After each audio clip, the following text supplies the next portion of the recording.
কিয়ামতের ময়দানে নেতা এবং নেত্রীর কথা প্রকথন কেমন হবে এবার দেখেন। আল্লাহ সুবহানাহু ওয়া তাআলা কিয়ামতের ময়দান যখন শুরু হবে, ইযা যুলজিলাতিল আরদু জিলজালাহা, যখন জমিন থরথর করে কাঁপতে থাকবে তখন কিয়ামত সংগঠিত হবে। ওয়া ক্বালাল ইনসানু মা লাহা, মানুষ বলতে থাকবে জমিনের কি হলো।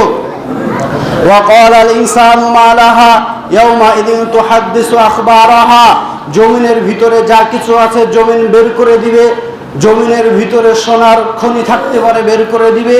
কয়লার খনি থাকতে পারে, বের করে দিবে। তেলের খনি থাকতে পারে, বের করে দিবে। মানুষ মারা যাওয়ার পর মৃত লাশের খনি থাকতে পারে, মৃত লাশকে বের করে দিবে। লাশ যখন বের হবে তখন লাশগুলো পশ্চিম দিকে দৌড়াতে থাকবে, কেবলার দিকে দৌড়াতে থাকবে। কার পরনে কি আছে কেউ দেখার অনুভব করতে পারবে না, সময় হবে না। এমন তো অবস্থায় আল্লাহ সুবহানাহু ওয়া তাআলার কাছে যখন গিয়ে হাজির হব, আল্লাহ বলবেন ইয়াউমা নাদউ কুল্লু উনাসিম বিইমামিহিম, আজকে তোমাদের নেতাগুলো কই? তোমরা একা কেন? আজ তোমাদের নেতা কই? যাও নেতাগুলোকে ডেকে নিয়ে আসো। নেতাগুলোকে খুঁজতে যাবে।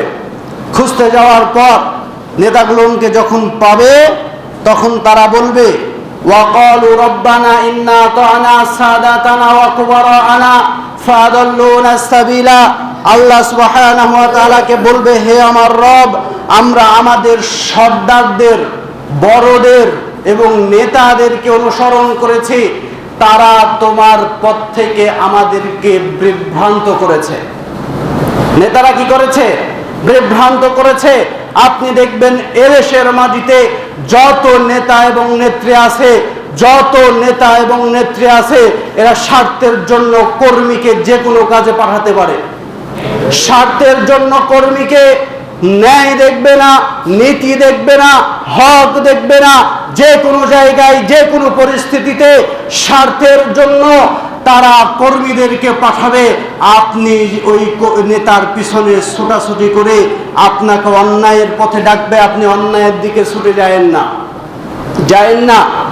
আল্লাহ সুবহানাহু ওয়া তাআলা আপনাকে যখন আমলনামা আপনার হাতে দেওয়া হবে, আমলনামায় দেখা যাবে অমুক মাসের অমুক তারিখে তুই কেন অমুক জনার ঘর ভেঙেছিলি, তখন সে বলবে এই যে এই নেতা আমাদেরকে শিখিয়ে দিয়েছিল। নেতা কি বলবে? নেতাকে বলবে যে এই নেতা আমাদেরকে শিখাইছিল।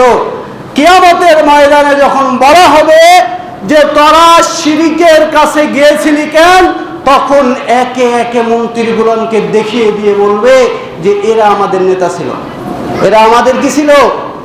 নেতা ছিল। এরা আদেশ করেছিল আর আমরা গিয়েছিলাম, আজকে এই নেতাদেরকে ধরেন। তখন নেতারা কি বলবে জানেন? নেতারা বলবে থামো, নেতাদের কাজ কি বলেন তো? তোমরা আর বেশি চিল্লাচিল্লি করো না, থামো।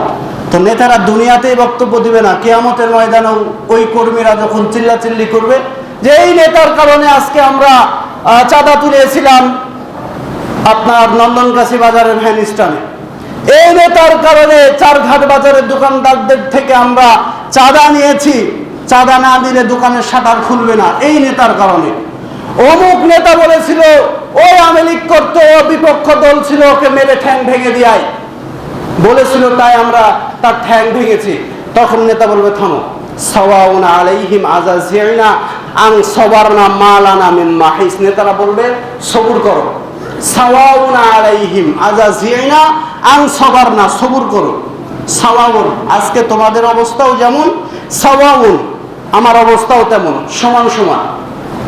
নেতার অবস্থাও যেমন, কর্মীর অবস্থাও তেমন। অতএব লাফালাফি করো না, একটু ধৈর্য ধরো। তোমার অবস্থাও যা, আমারও তাই। তুমিও জাহান্নামে যাবা, আমিও জাহান্নামে যাব। কর্মীরা চিন্তা করছে যে পৃথিবীতে কোনোদিন নেতা সব সময় সব জায়গায় আগে আগে গিয়েছে। মন্ত্রীর পাশের চেয়ারও আমার নেতার, মন্ত্রীর পাশের জায়গা আমার নেতার, আর বড় বড় স্টেজের জায়গাও আমার নেতার। কোনোদিন আমরা সামনে যাইতে পারি না। আমরা কর্মীরা নন্দনকাশি বাজার থেকে স্লোগান দিতে দিতে আমরা চারঘাটের সেই পল্লী বিদ্যুৎ মোড় পর্যন্ত গিয়েছি। এক পাট পায়ের স্যান্ডেল ছিল আর এক পাট স্যান্ডেল নাই। এরকম হয় না? অমুক নেতার চরিত্র, বলেন তো কি বলে, অমুক নেতার চরিত্র ফুলের মতো পবিত্র। আসলে কি ওর চরিত্র অ্যানালাইসিস করেছেন? মদ খোর, গাঁজা খোর, বাবা খোর, ইয়াবা খোর, জিনায় লিপ্ত হয় কত জায়গায়, কত রকম ভাবে, কত কর্মীগুলোকে অশ্লীল অকথ্য ভাষায় গালিগালাজ করে। ওই নেতার চরিত্র নাকি আবার ফুলের মতো পবিত্র। নাউজুবিল্লাহ বলে। সম্মানিত উপস্থিতি, বলছিলাম কিয়ামতের ময়দানে নেতা বলবে আজকে তোমরা জাহান্নামে যাবা, আমিও জাহান্নামে যাব, অতএব আজকে আমাদেরকে দোষারোপ করো না।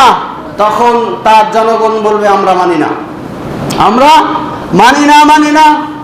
আজ নেতারা সব জায়গায় পৃথিবীতে সব রকম সুবিধা ভোগ করেছে, আজকে আমরাও জাহান্নামে যাব, নেতাও আমাদের সাথে জাহান্নামে যাবে, এটা হবে না, আমরা মানি না বলে স্লোগান দিয়ে আসছে। আল্লাহ বলছেন তোমরা মানো না স্লোগান দিছো কেন?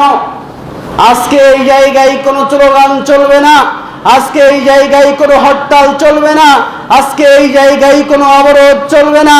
তোমরা পৃথিবীতে এক দলকে নামানোর জন্য অনেক তোমরা কি করেছো, হট্টগোল সৃষ্টি করেছো, অবরোধ করেছো, রাস্তাঘাট বন্ধ করেছো, বাস গাড়িগুলোকে ভেঙে চূর্ণ বিচূর্ণ করে দিয়েছো, অন্যায় অপদস্থ করেছো।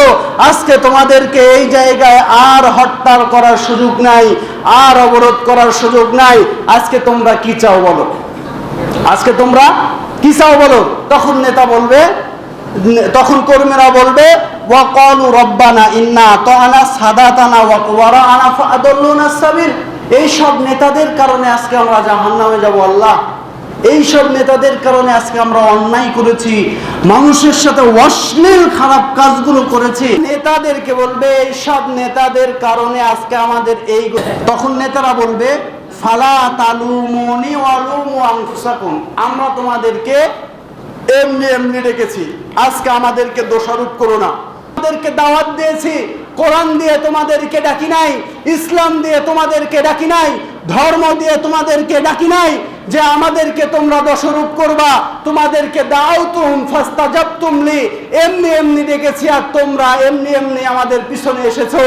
আজকে আমাদেরকে দোষারোপ করে কোনো লাভ হবে না।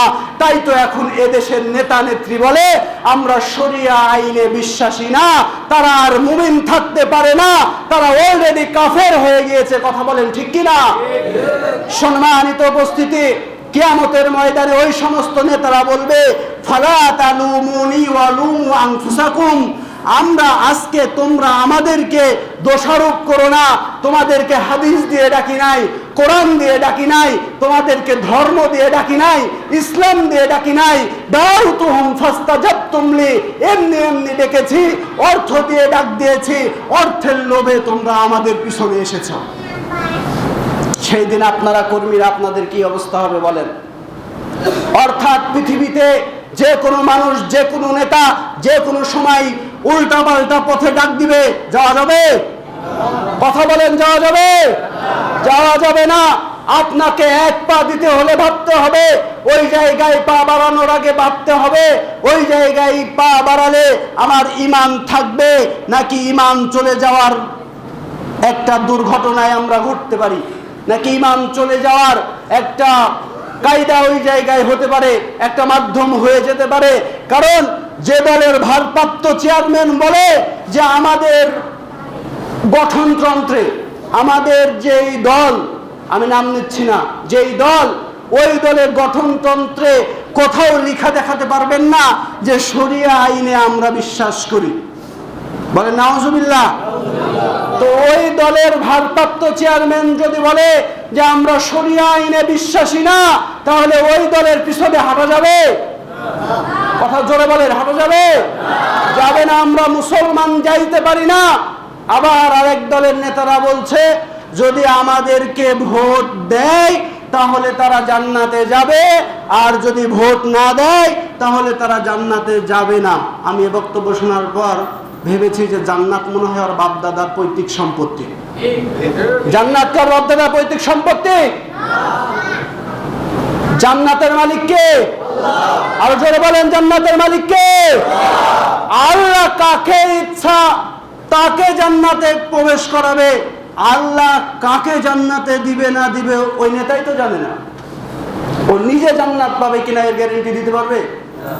তাহলে শুনেন, কথা যদি ওইটাই হয়, ভোট দিলেই যদি জান্নাতে যাওয়া যায়, জান্নাত তো মামার বাড়ির মুয়ানা, যে চাইবে সেই পাবে।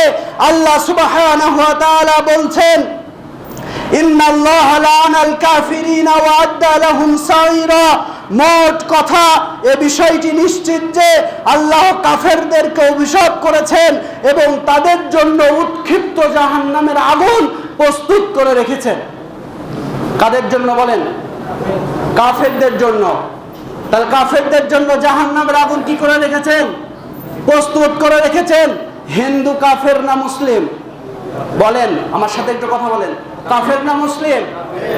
ইহুদি যদি বাংলাদেশে বসবাস করে কাফের না মুসলিম? কাফের।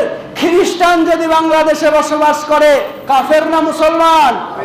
কাফের। তাহলে ভোটের বিনিময়ে যদি জান্নাত পায়, হিন্দু ভোট দিলেও কি জান্নাতে যাবে? বলেন। আল্লাহ ডিক্লিয়ার দিয়েছে কাফেরদের জন্য জাহান্নামের আগুন প্রস্তুত করে রেখেছি, আর ভোট দেওয়ার অধিকার হিন্দুর আছে, ভোট দেওয়ার অধিকার খ্রিস্টানের আছে, ভোট দেওয়ার অধিকার ইহুদির আছে। যদি বাংলাদেশের নাগরিকের তার জাতীয় নাগরিকপত্র থেকে থাকে, ভোট দেওয়ার অধিকার হিন্দুর আছে। হিন্দুর জন্য জান্নাত হারাম করা আছে।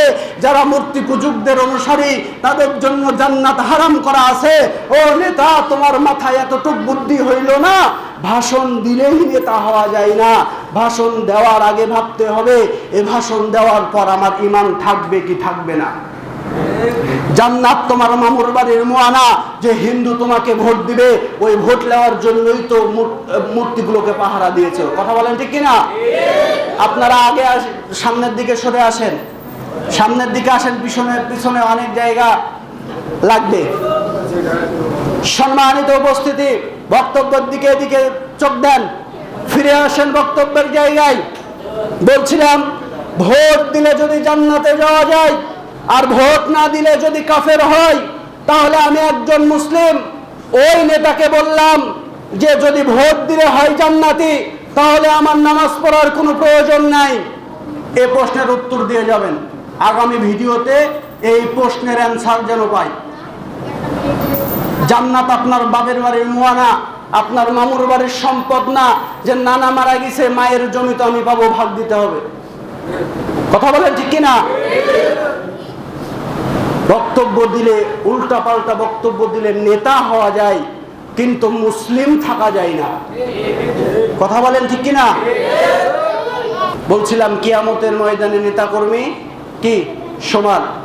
তখন বলবে যে আমরা তোমাদেরকে কোরআন দিয়ে ডাকি নাই, কোরআন দিয়ে ডাকি নাই, 500 টাকা দিয়েছি, তোমরা আমার মিছিলে এসেছো। চা খাওয়াইছি, মিছিলে এসেছো। সিগারেটের প্যাকেট দিয়েছি, মিছিলে এসেছো। আমরা তোমাদেরকে কি করি নাই? কোরআন দিয়ে ডাকি নাই। এরপরে বলা হবে যে আল্লাহ, এদের জন্য আমরা পথভ্রষ্ট হয়েছি। তারা বলবে কি জানেন? লাউ হাদান আল্লাহু লা হাদাইনাকুম। আমরা যদি আল্লাহর পক্ষ থেকে হেদায়েত পাইতাম তাহলে তোমাদেরকে হেদায়েতের পথে ডাকতাম। তারা তখন স্বীকার করে, ভাই, যে আমরা শরিয়া আইনে বিশ্বাসী না। আর একজন মুসলমান সে শরিয়া আইন যা বলে সেটাকে মানতে বাধ্য থাকবে। কথা বলেন ঠিক কিনা? সেটাকে মানতে সে বাধ্য থাকবে। অতএব যারা বলে যে আমরা শরিয়া আইনে বিশ্বাসী না, আপনি ওই দলের দিকে যায়েন না। আশা করি আপনি বুঝতে পারছেন, আশা করি আপনি বুঝতে পারছেন। আমি দলের নামও বলতে পারবো না, নেতার নামও বলি নাই। আমি শুধু আপনাকে সতর্ক করার জন্য বলছি। সম্মানিত উপস্থিতি, তারা হেদায়েত পায়নি, তাই হেদায়েতের দিকে ডাকেনি। এবার নেতারা, এবার কর্মীরা বলবে না, আমরা মানি না, আমরা মানি না। তোমরা যা বলেছো তাই শুনেছি, আজকে যা বলবা তাই হবে নাকি? আমাদের রব আছে না নাই? আল্লাহ সমাধান দিয়ে দিবে। অতএব তোমরা মানি না করছো, এবার থামো। কি চাও? তারা বলবে আল্লাহ দুইটা জিনিস চাই। কয়টা? দুইটা জিনিস চাই। এক নম্বর জিনিস হলো তারা বলবে ওয়াকালু রব্বানা আতিহিম দিফাইনি মিনাল আযাব ওয়ালআনহুম লাআনান কাবীরা। তারা বলবে যে আল্লাহ, ক্বালু রব্বানা আতিহিম দিফাইনি মিনাল আযাব, আমাদেরকে যে আযাবটা দিবা, দিফাইনি মিনাল আযাব, আমাদেরকে যে আযাব দিবা, মিনাল আযাবি ওয়াল আনহুম লা'নান কাবীরা, এই সব নেতাদেরকে তার দ্বিগুণ আযাব দিবা। অতএব কিয়ামতের ময়দানে ওই সমস্ত নেতাদেরকে, কর্মীদেরকে যে আযাব দেওয়া হবে তার থেকে দ্বিগুণ আযাব দেওয়া হবে। কথা বলেন ঠিক কিনা? তাহলে নেতা হতে যাইয়া আপনি ইসলাম থেকে খারিজ হইেন না। খারিজ হওয়া যাবে? যাবে না। আপনার ডিক্লিয়ারে যদি 100 জন চলে, আপনি ডিক্লিয়ার দেওয়ার আগে আপনাকে ভাবতে হবে যে আমি ডিক্লিয়ারটা ইসলামের পক্ষে দিলাম নাকি ইসলামের বিপক্ষে চলে গেল, অন্যায়ের পক্ষে দিলাম নাকি ন্যায়ের পক্ষে চলে গেল। আপনাকে এটা ভাবতে হবে আগে। অন্যায়ের পক্ষে যদি আপনি ডিক্লিয়ার দিয়ে থাকেন, কিয়ামতের দিন আপনার অবস্থা খুব কাহিল হবে। বাকি দাবি কয়টা থাকলো? আর কয়টা থাকলো? একটা দাবি, খুব মজার দাবি। সেই দাবি কি জানেন? তাদের জান্নাত জাহান্নাম তো ফায়সালা, নাকি ফায়সালা না? জাহান্নামে তো যাইতেই হবে। আল্লাহ, দাবি আমার দুইটা, একটা হলো আমাদেরকে যে আযাব দিবা তার থেকে দ্বিগুণ কাবিরা বড় আযাব তাদেরকে দিবা, এবং সবচাইতে বড় অভিশাপ তাদেরকে করবা। এবার আসেন হামিম সিজদার 29 নম্বর আয়াত। ক্বালু রব্বানা আরিনাল্লাযাইনি আদাল্লানা মিনাল জিন্নি ওয়াল ইনস নাজআলহুমা তাহতা আকদামিনা লিয়াকুনা মিনাল আসফালিন। বলেন আল্লাহু আকবার। আল্লাহ সুবহানাহু ওয়া তাআলাকে বলা হবে, ক্বালু রব্বানা আরিনাল্লাযাইনি আদাল্লানা মিনাল জিন্নি ওয়াল ইনস নাজআলহুমা তাহতা আকদামিনা লিয়াকুনা মিনাল আসফালিন। হে আমার রব, জাহান্নামে তো যাইতেই হবে, জাহান্নাম থেকে বাঁচার কোনো পথ আজ আমরা দেখতে পাচ্ছি না। আজকে আমাদের জন্য সুপারিশ করার কেউ নেই। তারা আফসোস করে বলতে থাকবে, হায় আফসোস, আজকে যদি আমরা মুহাম্মদ সাল্লাল্লাহু আলাইহি ওয়াসাল্লামের কথা মতো যদি পৃথিবীতে চলাচল করতাম, তাহলে আজকে আমাদের জাহান্নামী হতে হতো না, জাহান্নামী হতে হতো না। আজকে এই সব নেতাদের কারণে আমাদেরকে জাহান্নামে যাইতে হচ্ছে। আল্লাহ বলবেন, বাকি দাবিটা বলো তো। এত পেশাল আজাব সহ্য হচ্ছে না। ইয়া আইয়ুহাল্লাযিনা কাফারু লা তা'তাযিরুল ইয়াওমা ইন্নামা তুজজাউনা মা কুনতুম তা'মালুন। সূরা তাহরীমের 8 নম্বর আয়াতে আল্লাহ সুবহানাহু ওয়া তাআলা বলছেন, আজকে তোমরা যতই উযর পেশ করো না কেন, যার কারণেই তোমরা জাহান্নামী হও না কেন, আজকে তোমাদের কোনো ছাড় হবে না। ইয়া আইয়ুহাল্লাযিনা কাফারু লা তা'তাযিরুল ইয়াওমা ইন্নামা তুজজাউনা মা কুনতুম তা'মালুন। আজকে তোমাদেরকে জাহান্নাম থেকে কেউ বাঁচাতে পারবে না, কেউ বাঁচাতে পারবে না। অর্থাৎ দাবি লাস্টটা আছে, একটাই আছে, ওটা বলো। তখন বলবেন, নাজআলহুমা তাহতা আকদামিনা, হে আমার রব, ওই সমস্ত নেতাদেরকে জাহান্নামের দরজায় শুইয়ে দাও, জাহান্নামের দরজায় শয্যারত অবস্থায় করে দাও। আমরা জাহান্নামে যাব, একথা ঠিক। জাহান্নামে যাওয়ার আগে ওই সমস্ত নেতাদেরকে পদদলিত করে বুকের উপরে পাড়া দিয়ে আমরা জাহান্নামে প্রবেশ করব। কথা বলেন ঠিক কিনা? নেতারা পৃথিবীতে অনেক সম্মান পায়। নেতা আসলে আমরা কর্মীরা এত আবেগ দেখাই, ফুলের মালা, কত রকমের আসবাবপত্র, কত রকমের স্বাগতম শুভেচ্ছা, কত রকমের তাকে ওয়েলকাম জানানোর কথা আমরা প্রস্তুত করে রাখি, কত ধরনের স্লোগান দিচ্ছি। আসলে কার পিছনে দিচ্ছি এটা আপনাকে ভাবতে হবে। কার পিছনে দিচ্ছি, সে কি দিক নির্দেশনা দিচ্ছে।